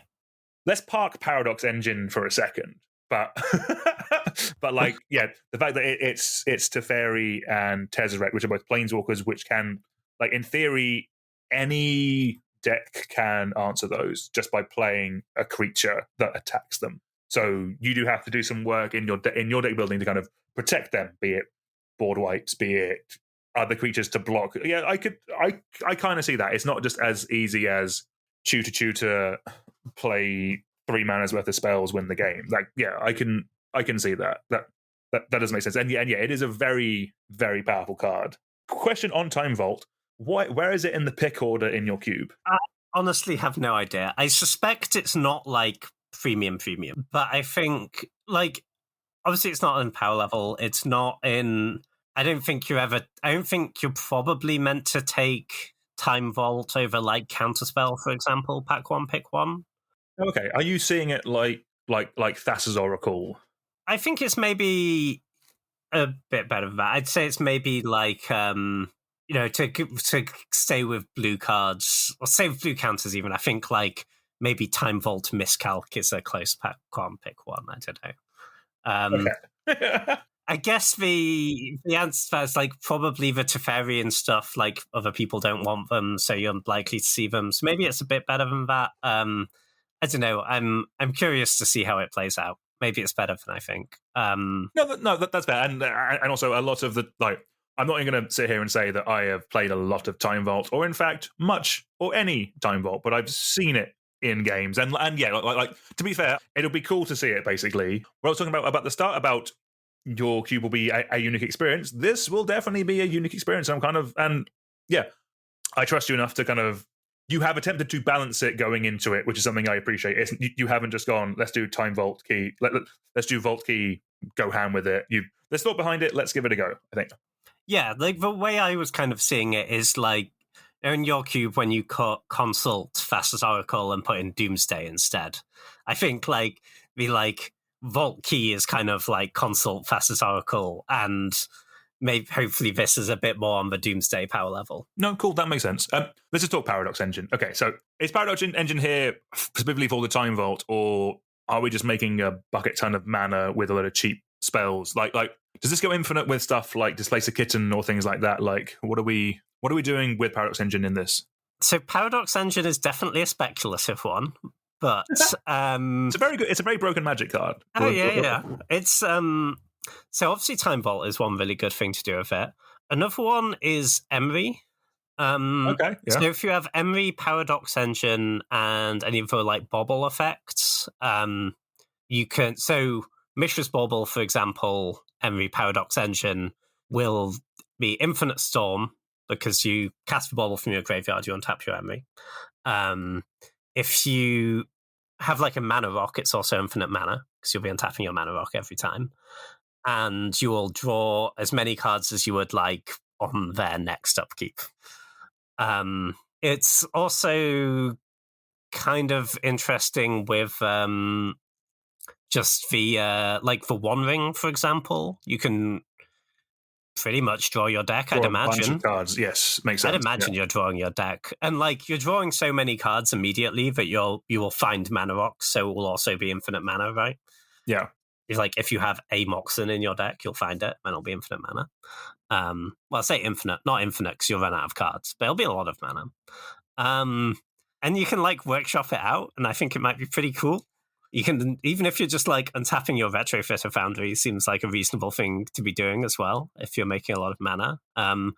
Like untapping your Candelabro if you have an Academy going, it's a lot of mana. Like, as I say, it's a speculative one. I could 100% see this going 15th pick every time, and I cut it. But I kind of wanted to try it, you know? I thought it could be cool. And if I end up in some, like, Academy deck with a One Ring and an Emery, I'm going to play it and see what happens. And that's kind of like we won't talk about it too much, but kind of like Agatha's Soul Cauldron is kind of another card, like, which kind of represents a lot of the things that I'm getting from this cube. It's kind of like, we have our base cards, we have the things that we expect from power cubes, but a lot of cards in here, like Paradox Engine, like some of the cards we were talking about, are kind of you put them in with the expectation that the players will find the things to break around them. Kind of like you're almost trusting your play group to find something broken to do with some of the cards in your cube. Is that a fair thing to say?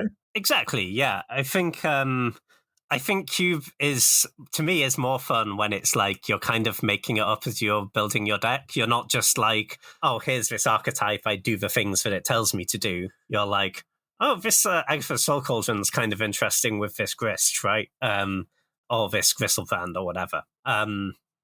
And like that change, because for me, this was kind of a free one to include, because a lot of other cubes were playing like Unlicensed Hearse in that spot, which for me is just a graveyard hate card. Yes. Yeah. Whereas the Soul Cauldron is like a graveyard hate card, but also has some potential to do cool stuff. So like, let's have the one that has outs to do cool stuff, you know? No, sick. Yeah, love that. Is there any other colorless cards you want to touch on? Yeah, kind of like obviously, I didn't go over it at the start, but we have things like our Black Lotus, we have our Lion's Eye Diamond, we have other fast mana with like the Mana Crypts and the Soul Rings and the Skull Clamps as other broken cards, that kind of thing. Like, is there anything else in particular you wanted to touch on? Yeah, there's a couple in here. I forgot to mention Mystic Forge. We're talking about cards that win with Paradox Engine. That's a good one. I only just thought of it as well. Other cards I think are worth mentioning. I think it's in a lot of cubes at this point, but I think a lot of people don't realize how good it is. Currency Converter is really, really strong. This card has so much utility.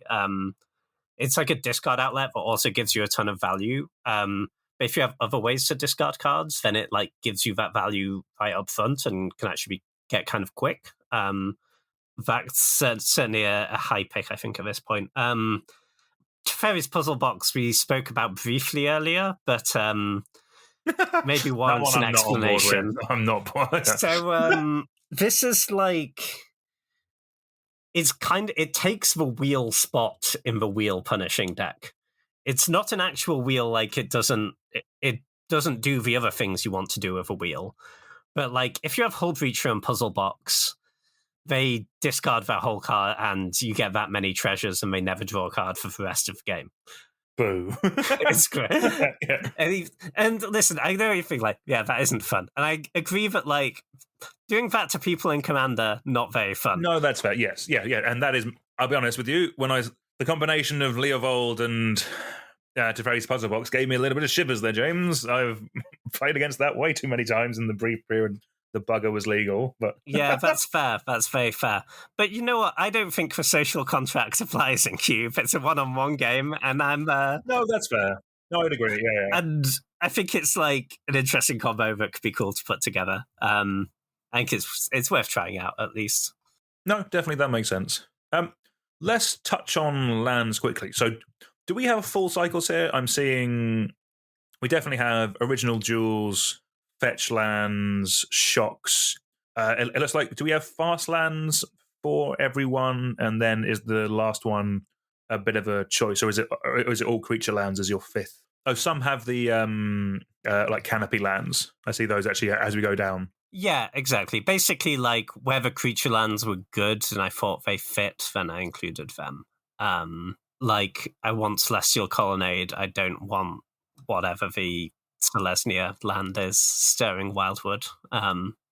So they get Horizon Canopy instead. Yeah, makes sense. And then also we obviously have the full Triumph selection for God's Perfect mana base. Talking about some other lands, we're seeing, we have things we expect from the Powered Cube. We have Library of Alexandria, we have Mishra's Workshop, Strip Mine, Wasteland, Urza's Saga, these kind of things that we expect. Some other ones that kind of you're including, which just to touch on. So you have, Bazaar of Baghdad. Obviously, I love this card. It is the card that I love that I will never own because I'm never going to get to the point where I would feasibly justify buying it over a car. But that's in here. What's Bazaar doing, James? Bazaar, I think there are reanimated decks where it's really, really good. It's not every reanimated deck. You need, like, I think specifically the really cheap reanimate spells, because you don't want to be, like, using your land drop on Bazaar and then you draw your, like, 4 mana reanimate and it doesn't work. So you've got to play a bunch more lands and you've discarded them all. But if you have, like, reanimate and animate dead, then I think the card's pretty strong, and you're like really all in. You have to really mean it, Bazaar. But I think it has like enough reasons for it to be good. You know, it's kind of narrow, but I think like is justifies a spot just about. No, fair, I'll go with that. And then going down a couple, we have Lotus Field. Is this for like the Titania style of decks, or actually is this for the in the deck that cares about lands tapping from more than 1 mana with like Turnabout and Candelabra? Is that more what this is? Or is it just like a crossover between both, actually? Yeah, it's kind of both. I found it has like quite a lot of utility, actually.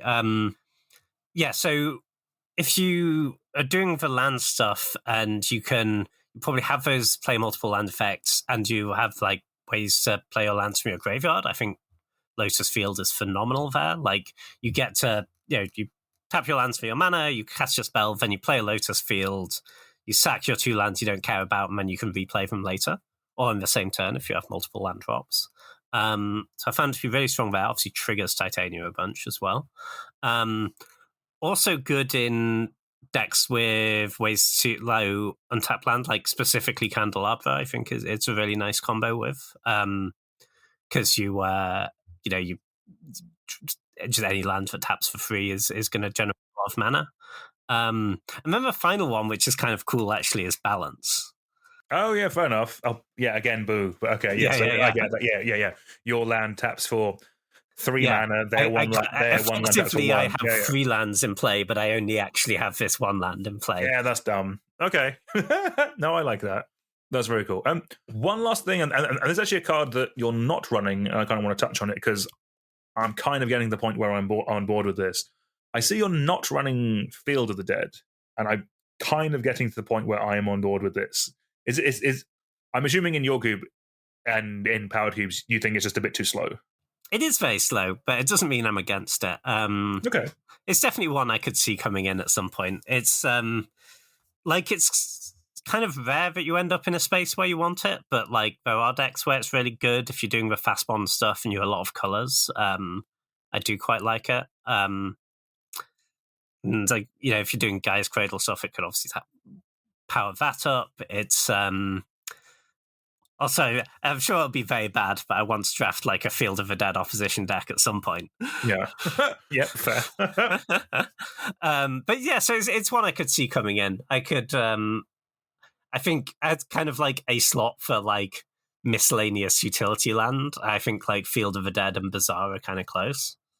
No, sweet, that makes sense. Cool. Right, so I think that's the bulk of the cards, and I guess kind of bulk of the things in terms of archetype specific to your cube that I think we wanted to touch on. I think the last thing to kind of on the topic of building cube that I actually kind of want to get your opinion on and kind of what you thought about the process of actually gathering the cards and getting everything together. So I think it's probably worth saying from the top that kind of a lot of the cards we have spoken about in this powered cube are mind-bogglingly expensive, but cube is not a format that needs to be sanctioned by Wizards or anything like that, so it's proxy friendly. James, I don't have to go into too much details and give kind of like websites and that kind of stuff, but kind of like what was part of the process with you of actually getting hold of the cards? Well, obviously I sold all of my worldly possessions and bought Power 9, Daniel. No, I didn't do that, actually. I don't think if I sold all my worldly possessions, I would get Power 9, James. Yeah, it's true. I definitely couldn't afford this. This cube is greater than my net worth, I imagine. Yeah, no, obviously the really expensive cards in here are going to be proxied. I think, yeah, it is worth, if you're doing that, I understand, I totally get why people want to have like completely non-proxied cube, and I think that's really cool. If I was going to build a powered cube, that was not an option for me. So I think, yeah, you can get really nice proxies printed. Obviously they come without a magic back. They have generic other artwork that you pick to go on the back. You get some really nice ones printed. Don't just write Mox Jet on a swamp. You can do better. But yeah, it's a bit of a faff getting them, but you can get some really nice ones and pick all your favorite artworks. And I think it kind of works quite well for a casual cube setting, Exactly, and I think the word that we are using is proxies. We're not using the word counterfeits. Like I don't like at no point with any of these cards. I have them in my cube as well. Shockingly, I don't own all of the original jewels or anything like that. We're not pretending that these are real cards. Like you mentioned the magic backs, but like some of mine will have like proxy written on the bottom of them, that kind of thing. Like we are specifically not trying to get them across as real cards. Like I do it personally in my household because my wife plays Legacy, and I don't want her being like, "Oh, can I borrow that jewel land?" And then she goes to a tournament and gets DQ'd or anything like that. Yeah. No, 100%. And where it will also mean if playing it in the pub or at your house, obviously completely fine. Some LGSs will not want you to play with proxies in their store. Is something to be aware of. that's because Wizards of the Coast don't want proxies being played in a sort of official Magic venue. Completely fine. Just be aware of that limitation. But yeah, I mean, ask your game store if you're in doubt or anything like that. Yeah, that kind of thing. But like the thing I've personally found with having, like, I think with mine, when I built my cube, I set myself everything above like 50 quid, I will just proxy. Everything else I will work towards getting. But yeah, it's just shockingly meant that, we play in the pub a lot and drinks get spilled, this kind of stuff. I'm not anywhere near as worried about like, oh no, my power or anything like that, because I've not brought it out. Like the actual card costs like 10p. If it gets dropped in a pint, which has happened, it's not the end of the world. I need to ask you afterwards. You dropped your cards in the pint. It was me, James. Oh, okay, sure. That's fine. They're your cards. Yeah, it's entirely your right to submit. No, exactly. But like, if it had been the card that the card was proxy to be, then I would have been, yeah. I'm wondering if my home insurance would have covered it. I don't think it would have. But let's not worry about that. But yeah, so as they are proxies, James, like, has it meant that you've double sleeved your cube? Because that's one thing I've done, and it makes that really gets the hands hurting when you have to double sleeve 540 cube plus lands. But yeah, you're kind of like, what did you settle on in terms of sleeves? Yeah, I've not actually ended up double sleeving. There's a few like semi-valuable cards in there, which I'd be minorly annoyed if they were fully submerged in someone's pint of beer. But I kind of felt like, in general, it wasn't worth it. Because, yeah, a lot of the cards I own, some of them aren't that expensive. And I kind of... But I'm also like, I tend to double sleeve less than other people anyway. Like... You also double sleeve wrong. I've also double sleeved wrong in the past. Don't do you that. Double sleeve with both opens. Yeah. That's not apparently how it's meant to work. I didn't want to double sleeve them, so I didn't. That's fine. Yeah. But that's maybe I should. Maybe I will in the future. It's not currently. No, that's fair. But yeah, kind of like, again, like, people can spend their money how they want. But like, what did you like? What specific sleeves did you settle on? I went for Dragon Shields just because I've always found them to last a lot longer than most of the slightly cheaper options available. And hopefully we're going to play this cube a decent amount, and I don't want to be re-sleeving after like 3 cubes, you know? No, 100%. Yeah, I had mine in... I re-sleeved mine after like 4 years. Oh, great. Yeah. And they were still technically fine. They weren't broken or anything. It was just, they just got a bit dirty. Yeah. Sorry. And the nice thing with cubes, right, is you don't have to worry as much as you would at like a Compa Real tournament. No one's going to be like, that has a slight thumb mark on it. It must be the preordain. I will be checking the markings of that time vault pretty religiously, though. Yeah, I'll just re-sleeve only time vault. Only time vault. Yeah, it's the only new shot. Yeah. No, that makes sense. And then just make sure you get like nice dark coloured matte ones, obviously, so people can't see through the back, assuming you have some double-faced cards in your cube. And then at that point, the main challenge for me was finding a store with enough of the same colour of sleeves in stock that I could sleeve my whole cube in it. What nice dark colour are yours? Have you gone for black? Have you gone for very, very, very, very dark blue? Is it brown? Where were you? They are night blue, I believe. Ooh, love that. Okay. Love that. Very nice. And then in terms of like, what about like boxes or anything like that? Is there anything, or like storage? I'm assuming it's not just loose on your... Please tell me it's not just loose next to you as I'm talking to you, James. I'm just going to bring a massive sack of Magic cards to the pub and then empty it on the table. Nice. No, I got the one you recommended. In fact, a nice sort of plastic carrying case that is built for playing cards, I think. It got 2 of them because then you can have plenty of room for tokens and basic lands and all the rest of it. Just making sure that you've got an easy way to carry your cube about, and some way, and don't underestimate how many cards you will need, because you need plenty of the basics and you need tokens, and there are a lot of them.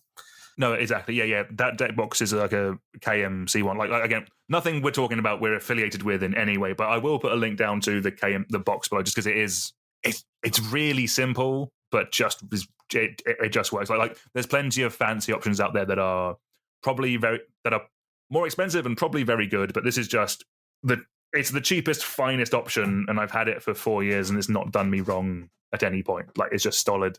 It is a box to hold your Magic cards, and it is a reasonable price for a box that holds your Magic cards. So, but if anyone from KMC is listening and they do want to sponsor us, then DM me on Twitter. We can make it work. Or like, to be honest, any reputable card sleeve, give us a shout. Actually, in terms of you mentioned there like land count, so 540 cube generally, so that can fit up to 12, but I'm assuming most of the time you're going to be aiming for 8. How many lands did you settle on? Like basic lands did you settle on? I got 45 of each type. Hopefully that should suffice. If everyone drafts mono blue, we'll be in trouble, but they'll be quite short playables too. Did you go for like one civic art of each land, or is it a bit of a jumble? It is a massive jumble. I thought it would add to the flavor, and it was surprisingly annoying to find 45 of the same art for each of them. You can get the like packs which are the same thing, but it was like, am I really going to spend this much money on basic lands? You know, I thought we'd go for a nice jumble personally. No, that's fair. Yeah, so mine are all. I have all the snowlands, but I built my cube after that came out and asked everyone I knew very nicely, like, can I just have these? But so that's how I managed to get mine. But the last part is tokens. That's another part that can be very expensive. I remember. Because I think Cucumber does give you a list of all the tokens that you require. I remember putting that into a shop and it being like 150 quid. And I was like, well, I'm not doing that. I think I just started. So that's why a lot of my tokens are hand drawn, and I feel it makes the cube more my own. What have you done with tokens, James, or is that on the list to do? I'm a great admirer of your artwork, Dan. Thank you so much. I got a bunch of the like common ones, you know, your like goblins, soldiers, yada yada yada. You can also get the double-faced ones they make quite a lot of now. So that sort of doubles up for you, which is quite nice. And then I got some of the ones magic prints that you can draw on. I'll do them, and I've also got some of the is it like dry erase? Dry erase, that's it. Yes, Thank you. I was looking for a word. So if they're ones I've forgotten, people can just draw their own. Yes, that is the nice coverall to it, yeah. Yeah, I will outsource the artwork to them, my player base. No, awesome. No, very good. Right, now before we finish up this main topic, is there anything else you want to touch on? Is there anything from building the cube that you would do differently? Is there anything, or is there anything that kind of stands out to you as kind of like the trickiest part? It's actually been quite fun. Like, the process of just tinkering with the list has actually been quite fun. And like, I've shared it with a lot of people and got some interesting feedback as well. So I actually quite enjoyed that part of the process. Obviously, there's some logistics on it, which is fine. You know, you get through it, and it's been pretty fun actually. And the other thing is just, I think don't get too worried about like individual card choices and whatnot, because I think whatever you do, you're probably going to play the first cube and decide you want to make various changes, and that's fine. Like, you're never going to get it perfect on the first iteration. I think it's, a cube is a thing that evolves, and just put something together, get some people to play it, and see what wants changing after it's had a couple of reps, you know?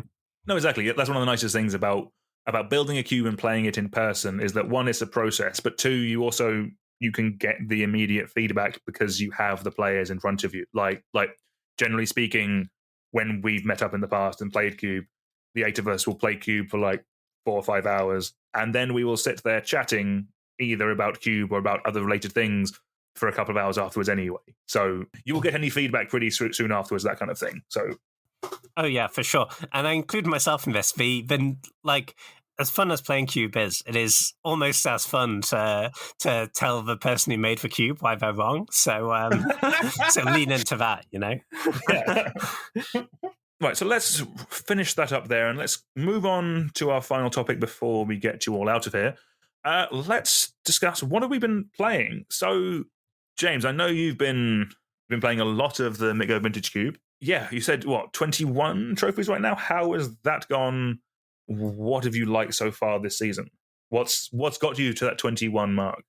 Yeah, it's been a fun one. It's been, I think, a pretty good iteration of Cube. They made a lot of changes. I'd say slightly more misses than they've had in the past, but the good cards have been really good in terms of additions. I've been kind of drafting everything. I don't think there's like one or two decks that stand out as being way above the others. Definitely played quite a lot of Reanimator. Reanimator's still great. I think the aggro decks are still good, but less busted than they used to be. I think a couple of iterations ago they felt like kind of just the best thing to do, and that it doesn't feel like that anymore. Yeah, I mean, when I was looking at the differences between the cube you just built and the Modo cube, I mean, I didn't ask you why your cube doesn't have Rada's Firebrand in it, because I know why it doesn't have Rada's Firebrand in it. Yeah, that was... okay, I'm fine with them taking shots and sometimes they miss, but I could have told you with like very close to 100% certainty before playing with it that Rada's Firebrand was going to be a miss. I don't quite understand that. I think some of the land stuff you can get there on, though. Like, That's even cool. some of the clunky ones look a little bit bad. But it is with the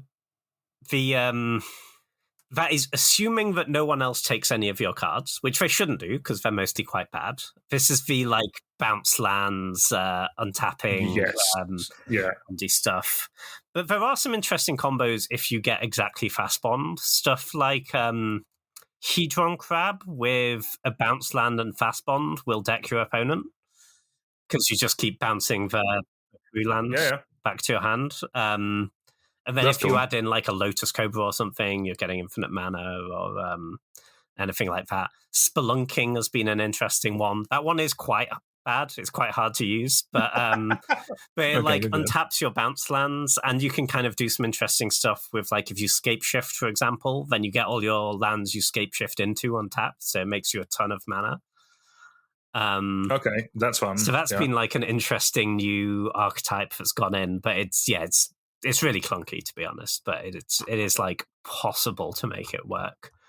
No, that's fair. Yeah. I've definitely mucked around with scape shifted mine in the past and couldn't really get it. Like the bounce lands could be it's a nice little way of going with it. But I think at this power level, it might. Yeah, it sounds like it is struggling a little bit. It might be something I try when I power my cube down a little bit, because I think it might be good then. But and then the artifact stuff is still great. Kappa Cannoneer's been an interesting one, which I kind of expected to be really bad, and it's kind of worked, actually. I think that card's busted. It's more the fact that I haven't put it in mine because I think it's too narrow. It's only in the artifact beatdown deck. It doesn't really go in much other things. But so I think you can kind of use it as a combo card a little bit. If you have like either Saheeli or Third Path Iconoclast, it can get really big. Like, I've definitely had turns where it's like you improvise in a Kappa Cannoneer with a Saheeli in play. You turn a servo into a Kappa Cannoneer, so essentially giving the Kappa Cannoneer haste, and then you make enough artifacts to 20 them in a turn. It is achievable. Okay, so that's been a cool one. Astral Dragon has been a really nice addition, I think. This is it's a Reanimator or sneak target, basically. 8 mana, 4/4 flying. Create 2 tokens that are copies of target non-creature permanents, except they're 3/3 creatures and have flying in addition to other types. You can copy Planeswalkers. There's some interesting rules interactions. That's been a pretty cool one. But yeah, I think in general it's been, outside of those, it's been the vintage cube decks and love with a few twists here and there. No, very cool. Nice. Yeah, for myself, haven't done too much cubing. We did a cube around New Year's. In fact, it might have been on New Year's, actually, now I think about it. I had a Dream Halls deck that was really stupid. The first game just did all of the Dream Halls thing, but also show and telled it into play and then went to town with it. That was super dumb. In game 2, I lost both rounds, but my opponent only cast one spell in each game. I think the first time I also had Oath of Druids in my deck, but my creatures were at the bottom. Oh, that was really unlucky. I saw that game. Yeah. So I Oath of Druids into Grizzlebrand. I think he killed the Grizzlebrand, and then I didn't have any way of getting. Or both times, my creatures I put into play got answered, and then it's like, well, my deck does absolutely nothing now. Yeah, I mean, I think when you oathed, you had 2 creatures in your deck, right? And they turned out to both be in the bottom 4 cards. Yes, very much. Yeah. I couldn't beat them down in time, and then they answered it. And then the second one, I think the issue with the deck was the only wheels I had. I had Grizzlebrand. The only other wheel I had was Memory Jar. So I had to do everything on one turn. I couldn't spread it out. So put a ton of stuff into play, or put Grizzlebrand and Atraxa into play. Cast 2 ultimatums. Did all this kind of stuff. Then passed. My opponent got their Memory Jar hand back, which was 1 card, and it was a board wipe. And then I had no creatures left in my deck, and I'd cast both my ultimatums. It's like, well, yeah.